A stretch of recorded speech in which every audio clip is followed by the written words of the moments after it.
Okay, welcome and thank you for joining us today. So Constitution Day commemorates the formation and signing of the U.S. Constitution on September 17th, 1787. It celebrates all who, by birth or naturalization, have become citizens. We have two speakers tonight. Logan Pinarelli is the Dean of Students and Civil Procedure Professor at San Joaquin College of Law. She is also an adjunct professor at Fresno City College, where she is currently teaching constitutional law and an ethnic studies course on law and democracy. She grew up in Longmont, Colorado, and earned her bachelor's in English and political science, with highest honors in English and high distinction in general scholarship from the University of California, Berkeley. She graduated with honors from the University of Chicago Law School, where she served as a member of the Law Review. Prior to working in higher education, Logan practiced at Goldberg's Home in Chicago and served as a public interest law fellow for the American Civil Liberties Union. Thank you for joining us, Dean Tenarelli. Next, we've got Vince Tenarelli. He's an adjunct professor at San Joaquin College of Law and associate general counsel at Community Health System. He focuses his practice on federal regulation, particularly Medicare and Medicaid. Before that, he was a federal prosecutor in Fresno for 7 years, bringing civil cases and prosecuting white-collar crimes. He grew up in Western Pennsylvania and earned his BA in philosophy and political science from the University of Notre Dame. He graduated without honors from the University of Chicago Law School and was not on Law Review. Thank you for joining I us. promise I didn't write his bio. Very brilliant people here. So, finally, I have to say that the views and comments expressed here today are those of the speakers and do not necessarily reflect or represent the views of San Joaquin College of Law. Welcome, everybody. Yeah. Once again, Joe, would like to meet my other employer. Well, okay, so we're here again to celebrate one of the vaguest documents ever written, the Constitution, and we're going to review some of the Supreme Court cases from this most recent term that redefined or defined for the first time parts of the Constitution. So, an overarching theme from this term is the court remains and continues to become more deeply divided. This court, out of 59 decisions, about half split 6-3 along mostly along ideological lines, with the conservative majority of Roberts, Thomas, Alito, Gorsuch, Kavanaugh, and Barrett, and the dissent of Sotomayor, Kagan, and Jackson. But even in the cases that were unanimous or near unanimous, there were still deep divisions. For example, there was an 8-1 Second Amendment case, U.S. versus Rahimi, in which 7 justices wrote opinions sharply disagreeing with each other on the grounds for the holding. Tonight, we dig into just some of these divides. There were obviously too many cases to go over all of them. And so we have selected some of the more important ones from a constitutional and societal standpoint. We'll be discussing cases involving homelessness, the Roberts Court's changes to the administrative state, the cases involving former President Trump, and the cases involving abortion. And if time permits, we will take questions at the end. Thank you. So I'm going to do our first case. My opinions also do not reflect my husband's opinions. I feel I need to give that caveat. I like to get a little wild on Constitution Day. So the first case that I'm going to cover is City of Grants Pass versus Johnson. This case has major implications across the country, but especially here in California. So this case involved an Oregon town that passed an ordinance that barred people from sleeping outside and using a blanket, pillow, or even cardboard sheet or wadded up shirt as a pillow to sleep outside. So homelessness is criminalized in multiple ways, and one is through what are called camping ordinances that come with a fine for sleeping outside and ultimately can result in incarceration. So the original lead plaintiff in this case passed away while the litigation was pending at age 60, which I think speaks to the difficulties of being unhoused. I will use unhoused and homeless interchangeably. I know unhoused is the more PC term, but I feel like sometimes it sort of like sanitizes the harsh reality of homelessness.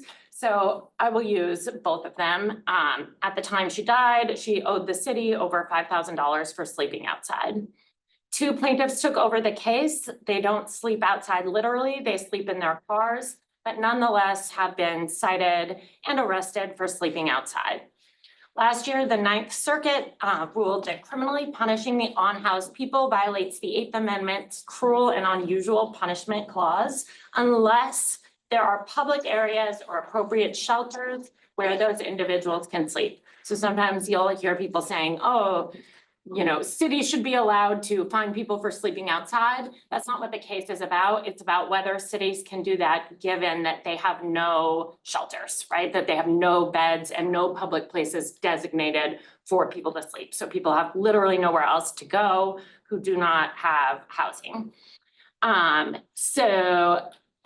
The Supreme Court in a 6-3 division reversed this constitutional protection. So they reversed the Ninth. There were two basic issues in the case. The first is something called status crimes. So in 1962, in a case called Robinson versus California, the Supreme Court held that it is unconstitutional to criminalize the status of being a drug addict. So you can criminalize conduct like purchasing or selling drugs, but you can't say go outside an NA meeting and arrest people for being addicts. So there was an argument that this criminalizes the status of being homeless. In his concurrence, Justice Thomas, citing his own dissent, said that Robinson was wrongly decided because it didn't adopt an originalist interpretation. Justice Neil Gorsuch, writing for the majority, says, no, criminalizing living and sleeping outside is not the same as criminalizing the status of homelessness. He's like, gotcha, we could find people who were sleeping outside even if they had housing.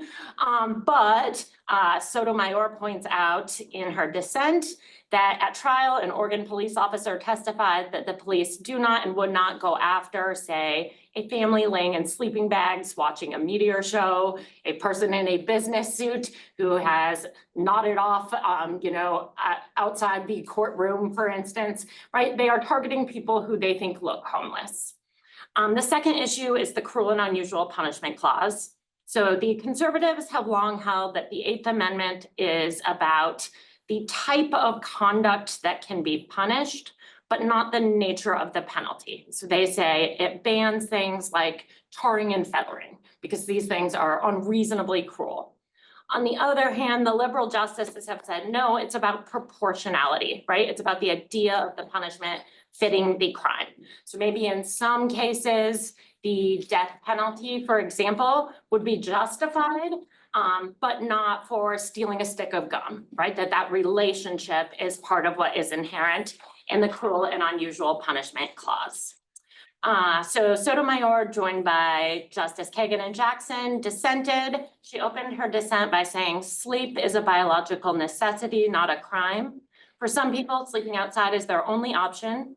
The city of Grants Pass jails and fines people for sleeping anywhere in public at any time, including in their cars. For people with no access to shelter, that punishes them for being homeless. That is unconscionable and unconstitutional. Also talked about the reasons that people become homeless. So she talked about natural disasters like Hurricane Katrina.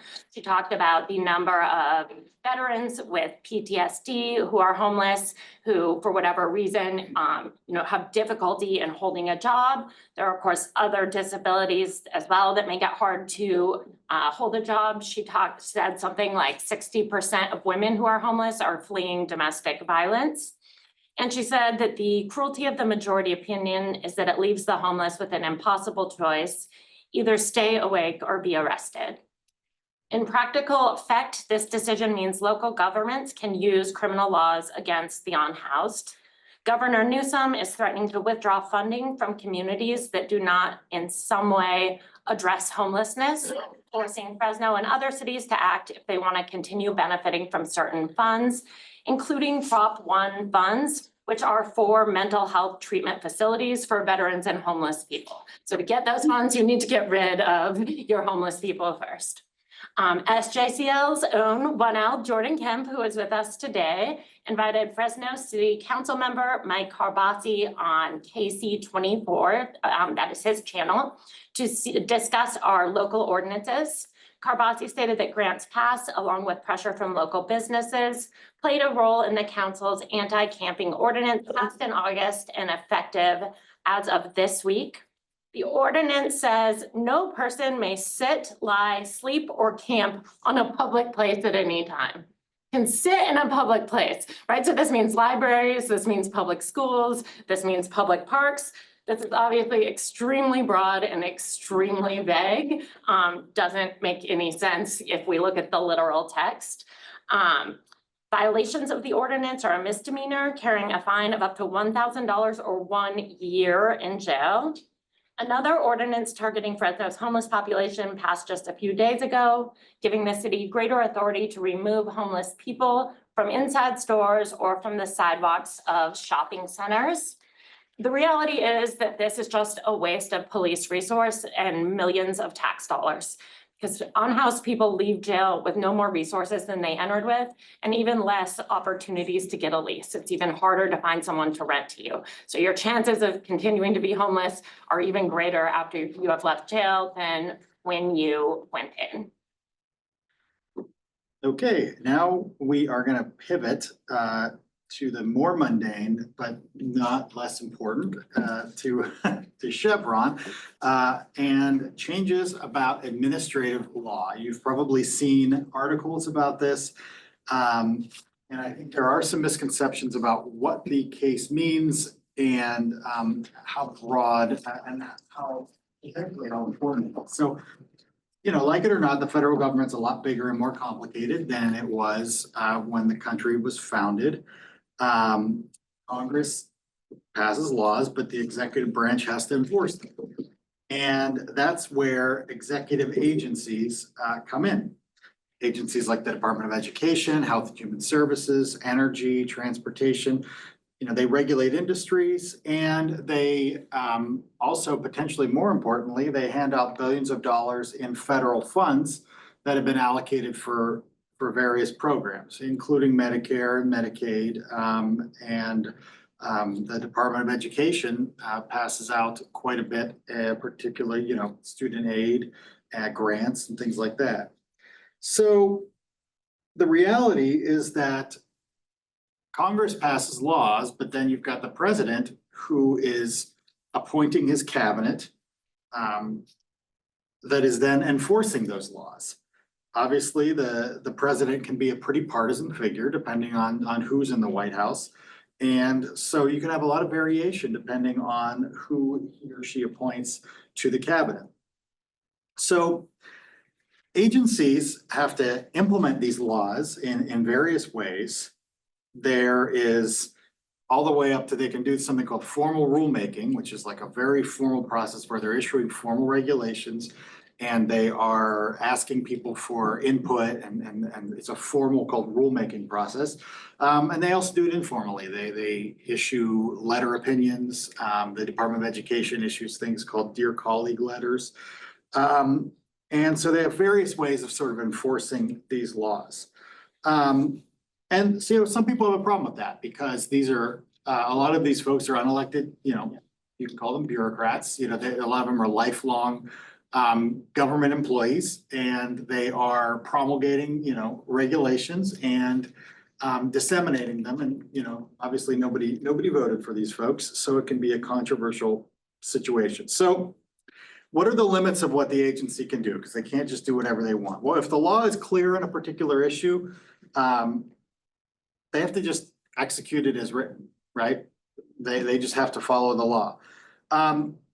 Some laws, though, are silent, but they delegate to the authority, to the agency, the power to fill in the gaps. They say, you know, the agency shall determine blah, blah, blah process, or the agency shall, you know, create blah, blah, blah. Okay, there, nobody questions that the agency gets to do that, right? They get to select the process, they get to fill in that gap. But the issue arises where there is a law that's not clear on the topic and there's no delegation, right? And nobody says, we want the regulator to fill this in, okay? And that's what Chevron's about. So in Chevron, the Supreme Court held in a case about the Clean Air Act that if a statute is ambiguous and there's not an express delegation on that point, the courts should defer to an agency interpretation as long as it's reasonable. Now, note that they're not saying that the agency's interpretation has to be the most reasonable choice or the best choice or the choice that makes the most sense. It just has to be reasonable. And if it is, then the court is supposed to defer to the agency. So Chevron, one of the most cited cases in American law, though not cited by the Supreme Court at all since 2016.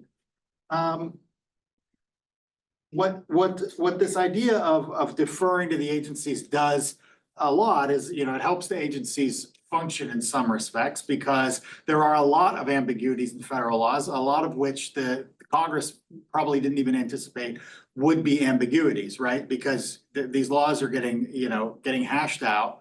And ambiguities arise after the laws go into effect, and the agency has to fill it out.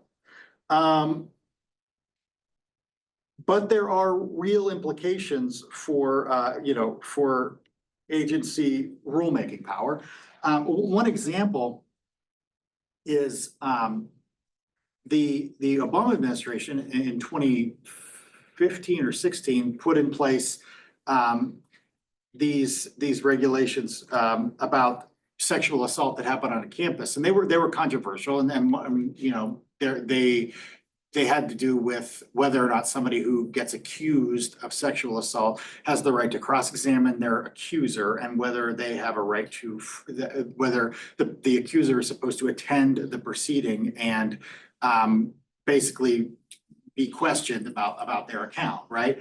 And so the Obama administration put those regulations into effect as an interpretation of a regulation that didn't say anything about it. But that's not to say it's not a fair interpretation. It's just to say that that was their interpretation. And then you had the Trump administration rolled them back, and they issued a formal rule and completely went the opposite direction. And I think the Biden administration has reversed some of that. And so, as you can see, these laws don't change, right? Most of the time, unless they're amended. These laws, the language is staying the exact same, but how they're interpreted is changing depending on who is in the White House. Another example is this really boring topic of net neutrality, which is so boring. But I know nerds care a lot about it. And basically, the way that this is, what that has to do with is, it has to do with my understanding is that it has to do with whether the internet companies can essentially favor certain types of content. So if they want to be faster, so if they want like Netflix or somebody else, or some other type of service to be able to essentially stream at a faster rate or whatever, than other more boring types of content or content, I don't know. Then in those situations, are they able to sort of favor, big corporations that can pay them money and all that kind of stuff? And so regulations have been promulgated. Those regulations have been promulgated under the Communications Act of 1934, okay? So as you can imagine, I looked up what was going on in 1934, okay? Disney's The Wise Little Hen had just come out. And that was the first appearance of Donald Duck in a movie. Charles Manson was born in Cincinnati. He was just a little baby. And Bonnie and Clyde were gunned down in the middle of their murder spree. What wasn't obviously happening was broadband internet was being used across the United States. So there's nothing in the act about it, right? The Obama administration, through formal rulemaking, decided that, again, not the reasonable idea, that that the broadband internet is a utility as defined under the Communications Act. And that meant that basically this favoritism of certain providers and certain types of content was not permissible, okay? It's an interpretation by an agency of a law, right? Then the Trump administration, once again, formal rulemaking, they rolled it back, said not a utility. Then, once again, the world we live in now is, it is a utility. So what's kind of funky about all this is you've got a law that says the same thing. The law is not changing, but what the law means is changing depending on who's in the White House. And that's a little funky, right? But it's the world that we live in. So in Chevron, or in Loper Bright, the case that overturned Chevron, it's the Supreme Court, again, 6-3 ideological grounds. They overruled Chevron and took away Chevron deference. To do this, I think I'm taking too much time, but to do this, they interpreted what Justice Roberts essentially said was he was interpreting the 1946 Administrative Procedures Act, which predated Chevron by like 40 years. And that act was, the whole purpose of that act was basically to restrict agencies from having too much power. I mean, that was one of the underlying motivations for the act, okay? And what the act says is that when faced with a regulation that, or when faced with a law, courts are supposed to, quote, define all relevant questions of law and interpret statutory provisions. Okay, so Chevron basically held that that language in itself did not preclude a finding that basically courts have to defer to agencies on ambiguous questions. But Justice Roberts said that wasn't correct. And so 40 years later, we are back in a world where we are supposed to treat agency opinions about the law with respect and dignity, but we do not necessarily have to honor every interpretation. The courts interpret the law, interpret statutes. Now, some people think that this opinion is the end of the world. I think maybe it's not as crucial as it might seem. First of all, this the only thing Chevron deference only ever applied to was that formal rulemaking. So that's just a small part of agency enforcement activity. And so agencies were never entitled to that deference for anything but the formal rulemaking. So you know, it's a little bit, it's not quite as broad as it seems. You know, Justice Roberts also says that you know, he also clarifies that a statute can definitely delegate a lot of discretion to the agency, and the court should honor that discretion. Agency fact finding is still entitled to deference. This is just on questions of law. And the court also emphasized that just because a case relied on Chevron in the past is not a sufficient basis for overturning it now in light of stare decisis. So with all that in mind, it might not be the earth-shaking decision that it seemed like it was going to be. Disagree, it is earth-shaking. Okay, first of all, in terms of unelected, people have no problem with unelected government officials. I have a problem with 6. What up, Samuel Alito? But judges are not elected either. So this idea of like unelected people are doing this, for it to be people chosen by a president versus a Supreme Court justice is answers more to the populace. I think this decision will greatly affect everything from workplace safety to food and drug regulation to environmental rules about air and water pollution, toxic chemicals, endangered species. This case was funded by the Koch brothers of Koch Industries, a multinational conglomerate and oil manufacturer. Koch Industries is the second largest privately owned company in the US with a 2023 revenue of $125 billion. And companies, especially oil companies, do not like regulations, especially regulations about greenhouse gases and financial transparency.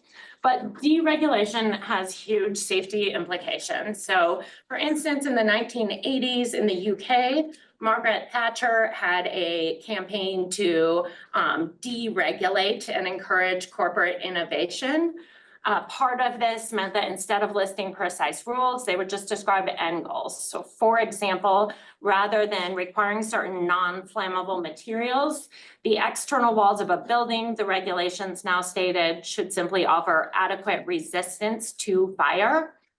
When Grenfell Tower, which was a high-rise public housing apartment in London, was refurbished under this new rule with plastic materials, a small fire broke out on the 4th floor, and because of the materials quickly spread, killing 72 people, 8 of whom were children. And a 1,700-page report found that the deaths were entirely avoidable and were at least in part the result of the central government's deregulatory agenda. So this stuff sounds boring, but it has real implications, right, for all of us in terms of safety. Second, this is part of Trump's anti-expertise campaign. So in another decision decided just days before Loper, Ohio versus Environmental Protection Agency, the court ruled in favor of states challenging the EPA's plan to bring them into compliance with ozone pollution requirements. And Justice Gorsuch, who authored that opinion, not once, not twice, not 3 times, not 4 times, but 5 times, referred to nitrous oxide, which is laughing gas, right? So what gets you high at the dentist, at the street drug, when he meant to say nitrogen oxide. Anyone could make this mistake, right? But this is why judges should not be deciding complicated environment, right? If you don't have an engineering degree, you shouldn't be making decisions about these really complicated statutes. So we have another case in this area of administrative law that was also funded by right-wing billionaires, including the Koch brothers and the DeVos family, and that case is Securities and Exchange Commission versus Jarkissi. So this one deals with administrative adjudications. So Dodd-Frank is a federal law enacted under the Obama administration in 2010 in the aftermath of the Great Recession to reform Wall Street and enhance consumer protection. Congress specifically empowered the SEC, an agency that regulates securities markets and protects investors, to impose civil penalties, specifically fines, against any private citizen through internal adjudications rather than through courts. So with ALJs, which are administrative law judges, as opposed to Article 3 judges. Dozens of administrative agencies have a similar scheme. In Atlas Roofing versus OSHA, right, which is the Occupational Safe and Health Committee. In 1977, the Supreme Court rejected a challenge to agency tribunals upholding their power to hear cases. So the SEC brings a proceeding against George Jarkissi, which sounds like a made-up villain name, right? But he is a speaker at Tea Party rallies, a conservative talk show host, and general scammer. So Jarkissi and his company, according to an ALJ, Patriot 28 with no space, which also sounds like a fake scammer company, were investigated by the SEC for misreporting the value of his hedge funds and deceiving investors in violation of Dodd-Frank. An evidentiary administrative hearing was held. He testified on his own behalf, and he said he didn't recall an answer to questions over 800 times. And the ALJ said he was so evasive that his testimony was all but worthless. He was found liable for securities fraud and ordered to pay $300,000 in civil penalties. Okay, so then Jarkissi seeks review with the Fifth Circuit, arguing that the proceedings violated his 7th Amendment right to trial by jury, because when you go in front of an administrative tribunal like this, it's a little odd. You've got the government that is from the agency trying the case against you to a judge who's also from the agency. So, you know, it's a little weird. And in the 7th Amendment, the term, so he argued that the basically that the 7th Amendment protects rights to a right to trial by jury for claims at common law, and that this is similar to a claim at common law. And the Supreme Court in a 6-3 decision affirmed the Fifth Circuit's decision that Jarkissi did have a jury trial right, and Chief Justice Roberts wrote, for the court that even though, Dodd-Frank is a securities fraud case, that the general tort of fraud was a common law tort and that therefore the jury trial right applied. Something that really swirls around this case a lot is the idea that you have a jury trial right for things that are called private rights, but you don't have them when the government is trying to enforce or vindicate what were called public rights. And it's a little bit confusing exactly what is a public right and what's a private right. And the justices definitely don't agree on what that means, because there is an exception to this jury trial right where something is considered the government vindicating a public right. So Justice Roberts seems to think that a public right is basically just one of these very narrow categories of cases that have been found to be public rights in the past. The dissent, though, believes that statutory claims for civil penalties brought by the government in its sovereign capacity basically never have to be filed in federal court.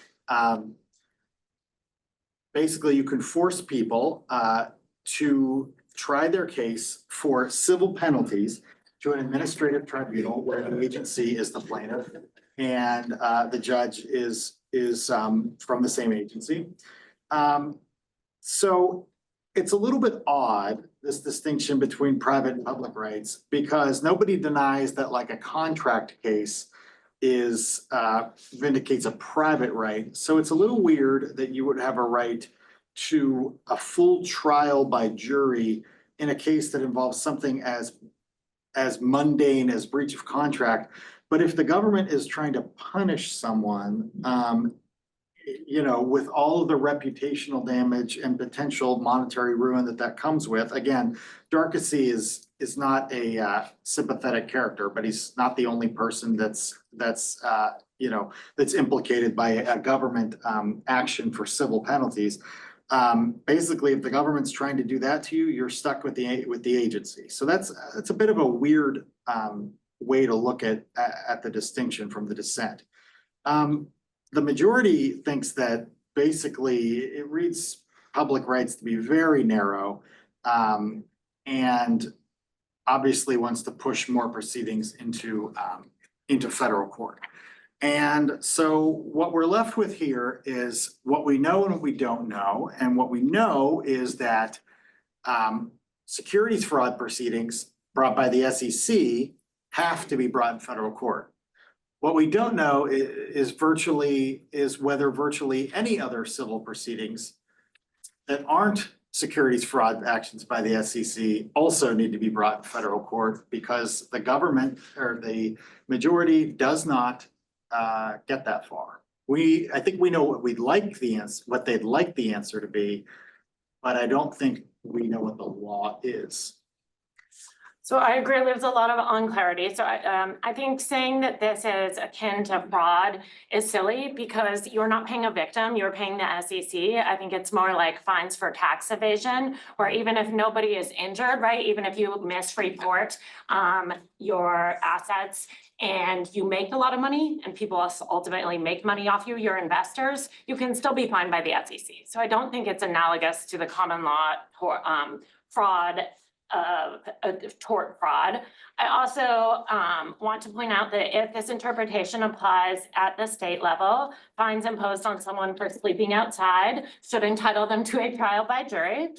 But in general, I like rights. And in theory, I would be up for more jury rights for people, but the conservative justices don't want jury rights for someone, say, facing deportation, even though being deported from this country is a lot bigger of an implication for your life than if you are a billionaire charged $300,000. I think they want to limit it to these cases that are against people for not complying with consumer protection statutes. And I think the practical effect is more white collar crime. The SEC doesn't have the resources to take all of these cases to federal court. nor do federal courts have the time to hear every single case. I think it means they will only go after the biggest cases and that there will be a lot more low-level consumer fraud going on. So we're going to move on to the cases involving our boy, Donald Trump. The first is Trump versus Anderson. So this was a case about whether Colorado or any state could bar Donald Trump from appearing on the ballots for president in their state, solely on grounds that he tried to overthrow the United States government. So Section 3 of the 14th Amendment says that if a person takes an oath to uphold the Constitution and then participates in a rebellion or insurrection, they're not eligible to be a senator or representative or to hold any office, state or federal. So the question in this case, right, was whether, so a woman named Norma Anderson, who's a 91-year-old former Colorado lawmaker, was a lifelong Republican. She left the party in 2021 over its deification of Donald Trump. Better late than never, girl. Took you a while, but you got there. She sued the Colorado Secretary of State to keep Trump off the ballot. And Colorado held a full trial. So they heard from witnesses, including officers who were there at the Capitol on January 6th, who described being beaten. They hear from constitutional law professors, elections administrators, and the judge determines that Trump did in fact engage in an insurrection. In December, the Colorado Supreme Court in a 4-3 decision found that Donald Trump was disqualified from being on the ballot in the Republican primary in Colorado because of Section 3.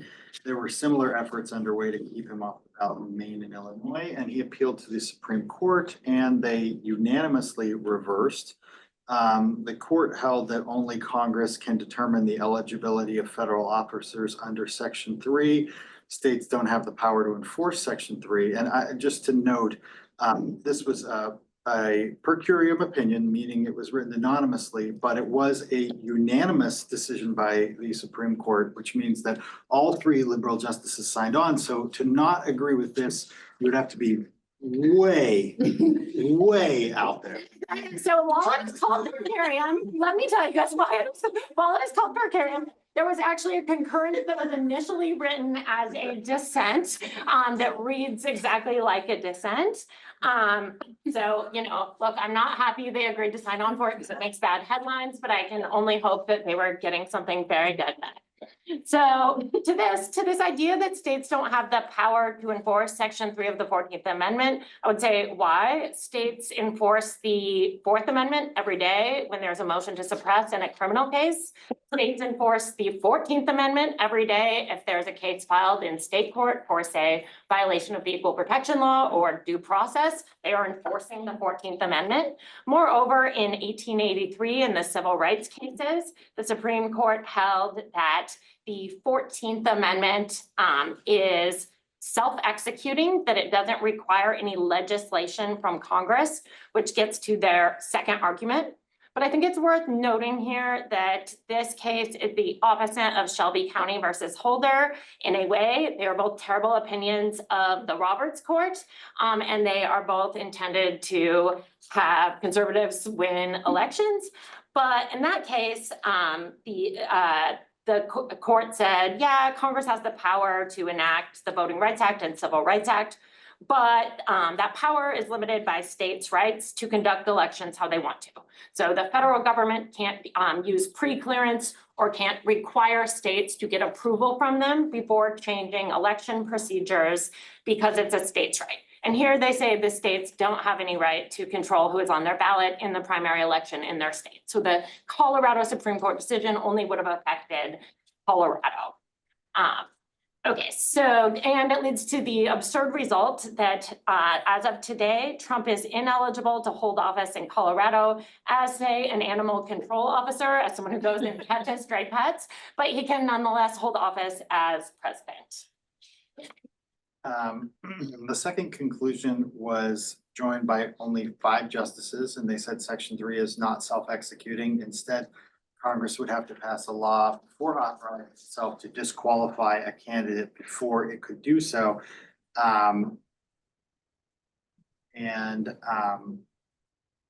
Potentially intended to ensure that if Trump were elected, but the Democrats took Congress, they couldn't then prevent him from taking office. Yes, so, right, they say Congress has to pass a law authorizing itself to disqualify a candidate before it can disqualify a candidate. I don't think this makes sense either because certain parts about eligibility for president are self-executing. So the Constitution says you have to be 35, you have to be a natural-born citizen, you can't have already served 2 terms, and Congress was never required to pass any act in order for those to go into effect. Moreover, the last sentence of Article 3 says that if a candidate is deemed ineligible for insurrection, Congress can override it by a 2/3 vote of both houses of Congress. So doesn't that specify what Congress's role would be, and doesn't it indicate that someone other than Congress must determine eligibility? Because if they determine eligibility, how are they going to then override it with a 2/3 majority? And then we'll touch briefly on presidential immunity. Yeah, do you want to truncate things? Because we're. Yeah, we are running a little, we have a lot of notes here, guys. What do you guys want to hear about, immunity or abortion? Yeah, we've got.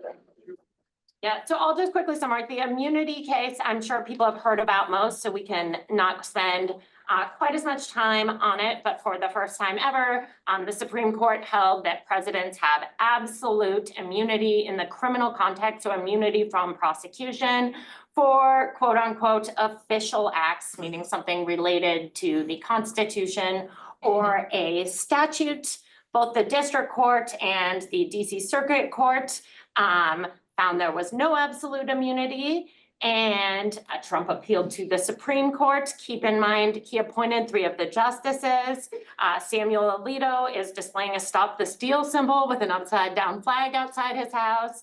And Clarence Thomas accepted millions in undisclosed gifts and luxury trips, also known as bribes, from far-right mega donors. And what do you know? They reversed 6-3 and said absolute immunity. Okay, so do you want to talk about the abortion cases? Sure.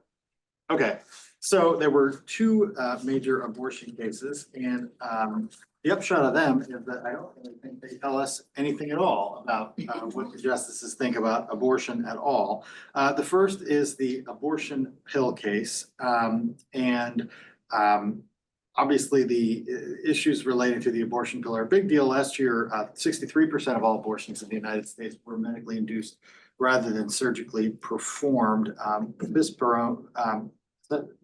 Mifepristone, that's what it is the abortion pill. And over the last few years, new FDA regulations have made it more readily available in a number of ways. It can now be prescribed up to 10 weeks. I believe it was previously it was only available up to 6 weeks. So there was a challenge by the Alliance Defending Freedom, a conservative organization, challenged the approval of the drug, arguing that if a pregnant person took it, but then needed a dilation and contraction abortion, D&C abortion, which is a rare outcome of this particular drug, then an ER doctor might have to complete it, and the doctor could have a religious objection to performing it. It's a very attenuated argument, and several justices asked if there was a single instance of that happening, and no one seemed to be able to point to one. And so the court got rid of it on standing grounds, basically by saying that there's no injury here because you're talking about something that, like, does it ever really happen, and will it ever really happen? And is there really a chance of an injury of the type that you're talking about? And also, there's a federal law mandating that the doctor who opposes abortion on religious or conscientious grounds doesn't have to perform one. And so there's no standing. And so, you know, at least for now, there's, you know, the FDA's decisions with respect to the abortion pill stand. But in a press conference after the ruling, Senator Hawley indicated that the 3 states that had joined the case or Aaron Hawley indicated that the 3 states that had joined the case would remain in it, and that the alliance will continue to attack the drug. So nobody really knows what's going to happen, but that is that is the state of the law for now. The other. Get your mifepristone now. Okay.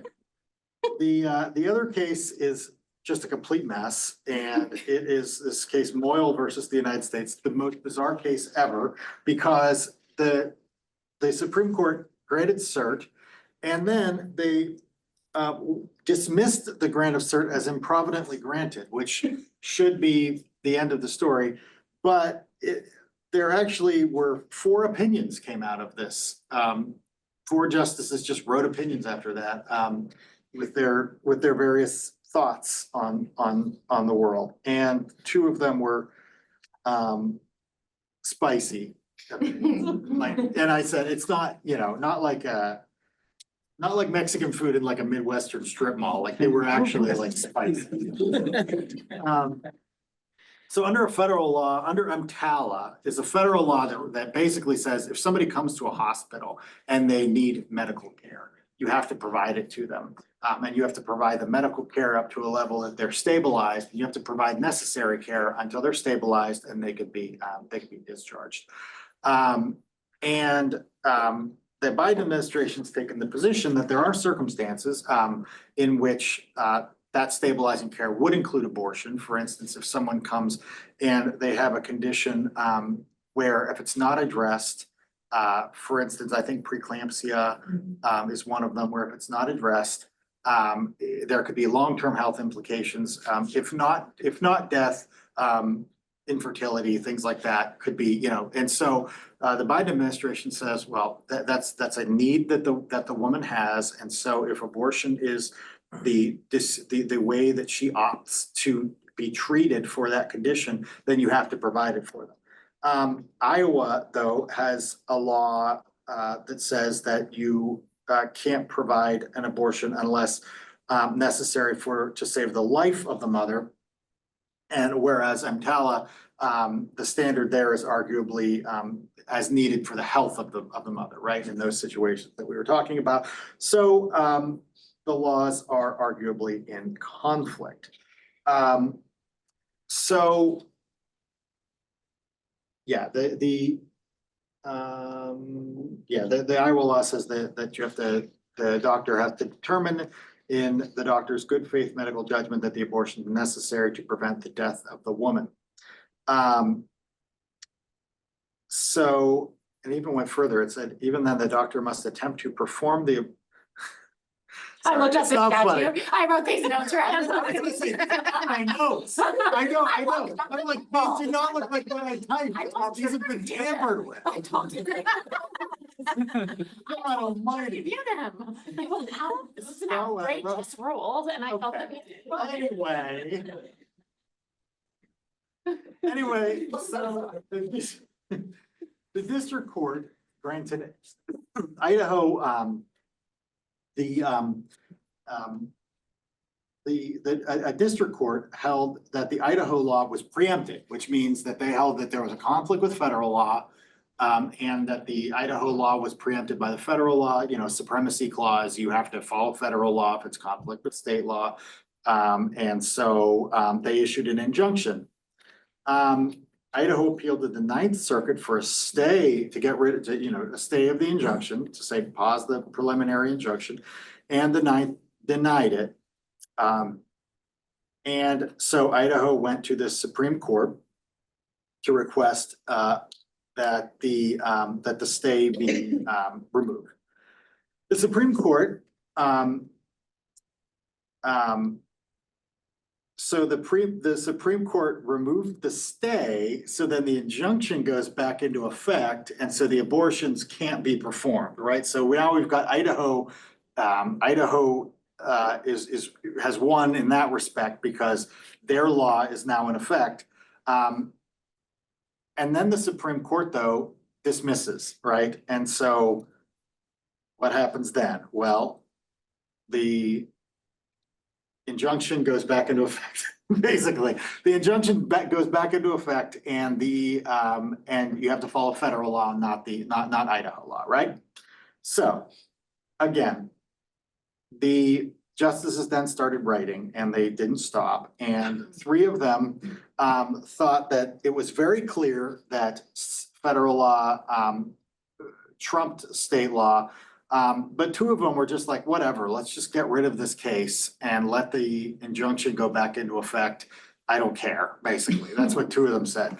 Justice Jackson, though, thought that the case, that they should have heard the case and thought that they should have heard the case and found that the federal law trumped the state law and therefore that basically would have settled the issue. Then three of the justices, you could call it the soft right of the court. Not everybody would. Barrett. Don't point at me about the soft right. And Kavanaugh thought the case wasn't right for the city. So they said, okay, good job, everybody. Let's just get rid of the case. It's not right.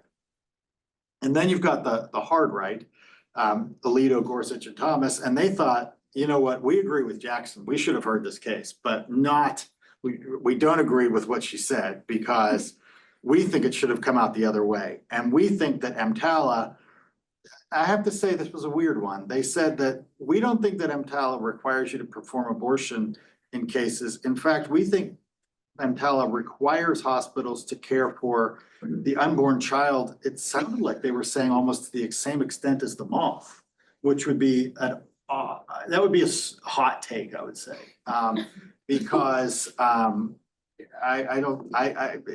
that's the way that they thought the law should operate. So now the bad news, and there's a lot of it, but you know, basically the issue is this didn't settle anything because the court's basically just saying this isn't ready for us to decide. But there are lots of laws like Iowa's all across the country. These conflicts with federal law are present in all of those laws. And we, I think at this point, have no idea where the court would go, although I think it's probably fair to say that it's more likely than not that they will not find that they will probably uphold the Iowa law. That would be my guess. I mean, don't you think? Absolutely. Yeah, I don't think they're gonna do anything good. So on that note, right, we are about to finish up. I wanted to highlight one case for the upcoming term, US versus criminalize, a legal challenge brought by the ACLU against Kentucky and Tennessee's bans on hormone therapies and gender-affirming medical care for transgender youth. In April 2024, the Biden administration expanded Title IX to clarify that sex discrimination includes discrimination based on gender identity, to hold that schools violate Title IX if they prevent people from using bathrooms or locker rooms consistent with their gender identity, and to hold that hostile environment harassment includes harassment based on gender identity. 10 Republican-led states challenged the rule. Those states won in Louisiana and Kentucky. Biden's administration asked the Supreme Court for a temporary injunction allowing it to enforce the rule while it worked its way through the court system, but the Supreme Court refused to intervene. So I do not think that this court is going to be supportive of gender affirming care, but it is a case to keep your eye out on for next term. Maybe, you know, we'll be here with good news. And finally, I want to stress the importance of voting in this upcoming election. If Hillary Clinton had won in 2016, she, rather than Trump, would have appointed 3 justices, and every single one of these cases would have come out differently. This is a major year that'll have huge implications for the future of the court, as Clarence Thomas, Samuel Alito, and Sonia Sotomayor are all expected to step down sometime soon. So who is in power is going to make a big difference. So if you agree with me, I encourage you to vote. This is very raw for the Tenderelli, because I recently I was